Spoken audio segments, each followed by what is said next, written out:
یہ وہ چیزیں ہیں کہ جو معاشرے میں اب اس قدر رائج ہو چکی ہیں کہ آپ کسی کو کہیں کہ یار یہ خاتون آپ کے اوپر نامحرم ہے، اس کی طرف نگاہ نہ دوڑائیں، تو کہے گا کہ نہیں، یہ تو ہماری اپنی کزن ہے، یہ تو ہماری اپنی عزیز ہے، یہ تو ہماری اپنی رشتہ دار ہے۔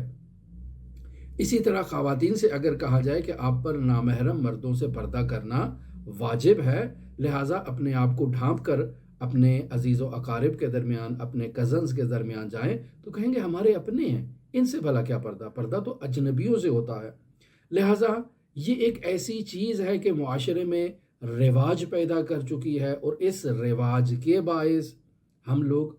نامحرموں سے دوری اختیار نہیں کرتے۔ اس قدر معاشرے میں چغلی، غیبت، تہمت، بہتان، یہ گناہ اس قدر رائج ہو چکے ہیں کہ ہم گویا کہ انہیں گناہ نہیں سمجھتے۔ اسی وجہ سے تو ہم اپنی زندگی میں مشکلات کو مشاہدہ کرتے ہیں کہ ہمارے وجود میں ایمان ابھی داخل نہیں ہوا، چونکہ ہم مولا کی حکم عدولی کرتے ہیں، یا تو تجری کے باعث حکم عدولی کرتے ہیں، یا نافرمانی کے باعث گناہ کو گناہ سمجھتے ہوئے ہم دوری کرتے ہیں اور اس گناہ میں شامل ہو جاتے ہیں۔ ہمیں دوری کرنا تھی، دوری نہیں کی ہے۔ لہٰذا ایسا ہی ایک شخص حضرت سید الشہداء امام حسین علیہ السلام کی بارگاہ میں حاضر ہوتا ہے، کہتا ہے، یا ابن رسول اللہ، میں جوان ہوں، گنہگار ہوں، بہت زیادہ گناہوں کا مرتکب ہوتا ہوں اور گناہ ترک بھی نہیں کر سکتا ہوں، عادت پڑ چکی ہے گناہ کرنے کی۔ اب آپ مجھے کوئی ایسی نصیحت فرمائیں کہ جس کے باعث میں گناہ نہ کروں۔ اکثر لوگ ایسے وظیفوں کے پیچھے ہوتے ہیں، کوئی ایسا وظیفہ دے دیا جائے، کوئی ایسا ذکر دے دیا جائے، کوئی ایسی دعا کر دی جائے کہ بس وہ نسخہ لکھا اور ادھر سے شخص نے گناہوں سے توبہ کر لی۔ عزیزان محترم، گناہوں سے نجات حاصل کرنا جب تک شخص خود ارادہ نہیں کرتا، پختہ ارادہ نہیں کرتا، پختہ تصمیم نہیں لیتا، تب تک انسان کے لیے ممکن نہیں ہے کہ وہ گناہ سے دوری اختیار کرے۔ لہٰذا یہ شخص حضرت سید الشہداء کی بارگاہ میں آ کر اعتراف کر رہا ہے کہ میں نے گناہ کیے ہیں، لیکن یہ بھی اعتراف کر رہا ہے کہ میں گناہ کو چھوڑ نہیں سکتا ہوں۔ آپ کوئی ایسا وظیفہ دے دیں، کوئی ایسا چلہ بتا دیں، کوئی ایسا ذکر بتا دیں، کوئی ایسی دعا کر دیں کہ آپ کی دعا سے وہ نتیجہ نکل آئے کہ میں گناہ نہ کروں، وگرنہ میرا دل نہیں کرتا ہے گناہ کو چھوڑنے کو۔ حضرت سید الشہداء علیہ آلاف و تحیت وسنہ اس نوجوان سے کہتے ہیں کہ بہت اچھی بات ہے، میں تمہیں 5 راستے ایسے بتاتا ہوں کہ اگر تم ان 5 راستوں پر عمل کرنے میں کامیاب ہو جاؤ تو تمہیں اجازت ہے جس قدر مرضی، اپنی مشیت اور مرضی کے مطابق جو کام کرنا چاہو وہ تم کر سکتے ہو، تمہیں کوئی روک ٹوک نہیں ہے۔ فقط یہ 5 کاموں میں سے کوئی ایک کام تم انجام دے دو، تمہیں آزادی کا پروانہ مل جائے گا، جتنا گناہ کرنا چاہو تم گناہ کر سکتے ہو، آزاد زندگی بسر کر سکتے ہو، تمہارے لیے کوئی قید و بند نہیں ہے۔ 5 کاموں میں سے کوئی ایک کام۔ پہلا کام، اللہ کا رزق نہ کھاؤ۔ یہ جو تم روزانہ دن بھر اللہ کا رزق استعمال کر رہے ہو، یہ جو میں سانس لے رہا ہوں، یہ بھی اللہ کا رزق ہے۔ یہ جو میرے وجود میں، میری رگوں میں یہ جو میرا خون گردش کر رہا ہے، یہ بھی اللہ کا رزق ہے۔ یہ جو میرا دل دھڑکن کر رہا ہے، دھڑک رہا ہے، یہ بھی اللہ کا رزق ہے۔ یہ جو اللہ نے مجھے صحت اور تندرستی عطا کی ہے، یہ بھی اللہ کا رزق ہے۔ یہ جو اللہ نے مجھے امنیت دی ہے، آسائش دی ہے، سہولیات دی ہیں، یہ سب اللہ کا رزق ہے۔ یہ جو اللہ نے مال و دولت دیا ہے، گھر دیا ہے، یہ سب اللہ کا رزق ہے۔ یہ جو میں دن بھر خوراک استعمال کر رہا ہوں، یہ اللہ کا رزق ہے۔ تازہ ہوا میں سانس لے رہا ہوں، یہ اللہ کا رزق ہے۔ تو حضرت سید الشہداء اس شخص سے کہتے ہیں کہ جاؤ، تم اللہ کا رزق استعمال نہ کرو۔ اب جب تم اللہ کا رزق ہی نہیں کھا رہے ہو تو تم آزاد ہو، تم تو اس کی محتاجی میں نہیں ہو، اللہ کا رزق استعمال نہیں کرتے ہو، اب جاؤ جو دل چاہتے ہو تم وہ کرنا شروع کر دو۔ یہ ایک راستہ۔ دوسرا راستہ حضرت سید الشہداء اسے فرماتے ہیں کہ دیکھو، اللہ کی حکومت سے خارج ہو جاؤ۔ جہاں کہیں بھی اللہ کی حکمرانی ہے، اللہ کی حکومت ہے، تم خود کو اللہ کی حکومت سے باہر نکال دو، اور پھر جو دل چاہے تم آزاد ہو، تم وہ کر سکتے ہو۔ تیسرا راستہ حضرت سید الشہداء اسے یہ کہتے ہیں کہ تم ایسی جگہ پر چلے جاؤ جہاں تمہیں اللہ دیکھنے والا نہ ہو۔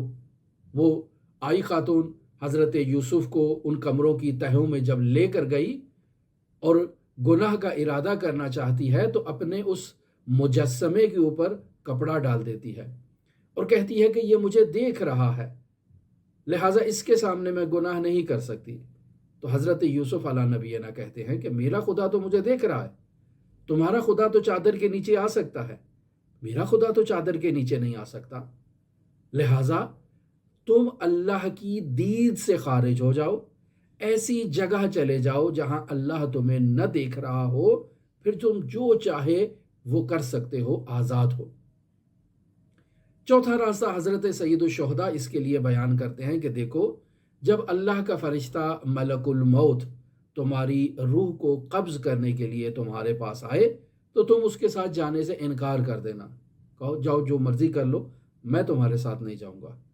اب جب تم ملک الموت سے فرار کرنے کا راستہ تمہارے پاس موجود ہے تو پھر تم جو چاہے کرو، تم آزاد ہو۔ اور آخری چیز، جب جہنم کا پاسبان اور نگہبان تمہیں گھسیٹ کے جہنم کی طرف لے جائے اور جہنم کا ایندھن بنانا چاہے تو تم جانے سے انکار کر دو، کو نہیں جاتا ہوں، جو کرنا ہے کر لو، میں جہنم کی طرف نہیں جاؤں گا۔ یعنی تمہارا اختیار اس وقت عمل میں آئے اور تم اس سے فرار کر سکو۔ اگر تمہارے پاس ایسی طاقت اور ایسی پاور موجود ہے کہ تم اس فرشتہ جہنم سے فرار کر سکتے ہو تو پھر جو دل چاہتے ہو وہ تم کر سکتے ہو، تم آزاد ہو۔ اب وہ نوجوان تدبر کرتا ہے، ان 5 راستوں میں غور و فکر کرتا ہے تو اسے معلوم ہوتا ہے کہ لا یمکن الفرار من حکومتک، کہ اے میرے پروردگار، میں تو تیری حکومت سے فرار کر ہی نہیں سکتا ہوں، تیرے رزق کے علاوہ میرے پاس کوئی چارہ نہیں ہے۔ اپنی زندگی کی جو ابتدا اور آغاز ہے اس میں بھی میں تیرے رزق کا محتاج ہوں، اور اپنی زندگی کے بقا میں بھی میں تیرا محتاج ہوں، ممکن الوجود ہوں، تیرا محتاج ہوں، تیرے رزق کا محتاج ہوں، لہٰذا میں تیری بارگاہ میں کیسے گناہ کروں، کیسے جسارت کروں؟ تیری حکومت سے بھی فرار نہیں کر سکتا ہوں، جہاں جاؤں تیری حکومت ہے، کوئی ایسا ذرہ موجود نہیں ہے جہاں تیری حکومت نہ ہو، بس تیری حکومت سے فرار نہیں کر سکتا ہوں، تیری دید سے بھی فرار نہیں کر سکتا ہوں، جہاں بھی جاؤں تو مجھے دیکھ رہا ہے۔ نحن اقرب الیہ من حبل الورید، تو میری شہ رگ سے بھی زیادہ میرے قریب ہے، میرے ہر جو حرکت ہے اس کے اوپر ناظر ہے، تو کیسے میں تیری دید سے فرار کر سکتا ہوں؟ اور پھر ملک الموت سے فرار، یہ تو ممکن ہی نہیں ہے، آج تک کوئی ملک الموت سے فرار کر ہی نہیں سکا، تو میں کیسے کر سکتا ہوں؟ اور پھر جہنم کا پاسبان اگر اللہ کے حکم سے مجھے جہنم کی طرف لے جائے گا تو میں اس سے بھی فرار نہیں کر سکتا ہوں۔ تو جب میں یہ 5 کاموں میں سے کوئی ایک کام پر بھی اختیار نہیں رکھتا تو پھر مجھے اپنے گناہوں پر توبہ کرنی چاہیے۔ لہٰذا یہ نوجوان وہیں توبہ کرتا ہے اور واپس چلا جاتا ہے۔ اور توبہ عزیزان معلوم ہے کہ انسان جو اب تک کر چکا ہے اس پر نادم ہو، پختہ ارادہ کرے کہ آئندہ وہ گناہ نہیں کرے گا، خداوند متعال کے حضور اب گڑ گڑا کر خداوند متعال کے حضور استغفر اللہ ربی و اتوب الیہ کا تقاضا کرتا ہے۔ اور عزیزان ایسا شخص ہی مؤمن ہے کہ جو گناہ نہیں کرتا، جو اللہ کی نافرمانی نہیں کرتا، جو اللہ کے سامنے تجری نہیں کرتا، اللہ کے سامنے طغیانی نہیں کرتا، اللہ کے حکم عدولی نہیں کرتا۔ بس اس روایت میں ابو بصیر امام محمد باقر علیہ السلام سے سوال کرتے ہیں کہ مولا، مجھے خثیمہ ملا اور اس نے مجھے یہ بات بتائی کہ جب وہ آپ کی خدمت میں آیا اور اس نے آپ سے ایمان کے بارے میں سوال کیا، فقلتا، تو آپ نے اس کے سوال کے جواب میں اسے یہ کہا کہ الایمان باللہ، کہ ایمان اللہ تبارک و تعالیٰ پر ایمان لانا ہے، والتصدیق بکتاب اللہ، اور اللہ کی کتاب کی تصدیق کرنا ہے، وَإِن لَا يُعْصَ اللَّهَ، اور اللہ کی معصیت نہ کرنا۔ یہ 3 چیزیں ایمان کے ستون ہیں۔ فقال صدق خثیمہ، امام محمد باقر کہتے ہیں کہ خثیمہ نے بالکل بات سچ کہی ہے۔ اور اس کلام میں جو آخری جملہ کہ ان لا یعص اللہ، کہ اللہ کی معصیت نہ کرنا، جو عمل سے تعلق رکھتا ہے، یہ بھی ایمان کا حصہ ہے کہ انسان اللہ کی نافرمانی اور حکم عدولی نہ کرے۔ اب ہمیں اپنے گریبان میں جھانک کے دیکھنا ہے کہ ہم روزمرہ زندگی میں کس قدر خداوند متعال کی نافرمانی کرتے ہیں، حکم عدولی کرتے ہیں، طغیانی کا مظاہرہ کرتے ہیں، سرکشی کا مظاہرہ کرتے ہیں یا تجری کا مظاہرہ کرتے ہیں۔ لہٰذا آج ہی تصمیم لیتے ہیں کہ ہم ان تمام چیزوں سے استغفار کرتے ہیں اور خود کو خداوند متعال کی پناہ میں اور اس کی آغوش میں قرار دیتے ہیں۔ لہٰذا آپ تمام عزیزان کے لیے امام علی ابن موسیٰ رضا علیہ الاف و تحیت و ثنا کی نورانی بارگاہ میں نائب و زیارہ بھی ہیں اور دعا گو بھی ہیں۔ اللہم صلی علی محمد و آل محمد وعجل فرج قائم آل محمد۔